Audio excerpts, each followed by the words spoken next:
2024, it's a big election year, and we will have a new round of local and federal politicians soon. But did you ever think about who our leaders will be decades from now? It's a good question. A program in Washington State is giving high school students an opportunity to learn more about civic engagement. It's called Build the Bench Washington, and it's a cohort designed to train the next generation of leaders in local politics. Joining us from the ARC Lounge this morning is King County Council Member Gurmai Zahalai and Project and Community Outreach Director Oksana Riva to talk about this initiative. Good morning to you both. Good morning, everyone. So good to be here. Thanks for coming in. So, Councilman, we'll start with you. Expand more on what Build the Bench does for young people and why it's important to start training future candidates for local office now. So all around America, we're seeing a mental health crisis at the youth level. And when I go and I talk to high school students and middle school students, part of what I'm hearing is that they feel like problems in their world, in their neighborhoods are getting worse and worse, and there's no way to solve those problems. Build the Bench is an opportunity to show young people that through civic engagement, through their advocacy, they can solve problems. That's what we want to do. We want to show young people, we want to show the next generation that they have the tools before them to solve the problems that they see in their neighborhoods. And really the importance of getting in on the ground level. I think that's a great opportunity. What are the Build the Bench workshops like? What kind of training do these participants receive? Oksana, you want to take that one? Yeah, sure. The Build the Bench workshops vary. A lot of them are based on different locations in Washington and really trying to target the community and the community's needs. So the ones in like South King County are focused on the youth there and what their needs are and bringing up issues and making sure that we're able to address them and really get them excited about their stories and making sure that we give them the resources they need to be able to represent their communities better in ways that they can do that and approach that and have the resources to take the next step to getting engaged and to learn about politics and really build their own path into politics. So they differ. We've had workshops in Spokane. We've had workshops with congressional offices. So they look different. Depends on what the high schoolers are interested in. And we have workshops all the time, so they're always changing. And we were just showing some pictures on air. It looks like the workshops are well attended. What's been the feedback so far, and what are some of those local issues that you both are finding students are most passionate about these days? So I love doing these workshops because you really see that if you ask people, if you ask young people who don't have a policy background, what problems need to be fixed, and you take away the abstraction of words like policy and running for office and instead focus on what could be better, people raise their hands, people who've never been involved before, and say, people shouldn't have to live outside. You know, my neighborhood shouldn't have to face gun violence.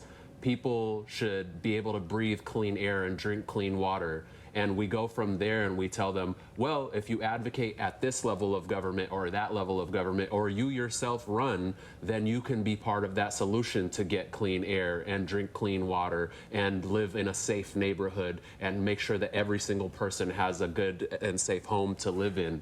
And so the feedback that we've been getting is really good. One of the big things that we always try to do in each workshop is make sure that people understand that their stories are their assets. So we have so many people who come to these workshops who themselves have experienced gun violence or who have experienced housing instability because their parent can afford rent.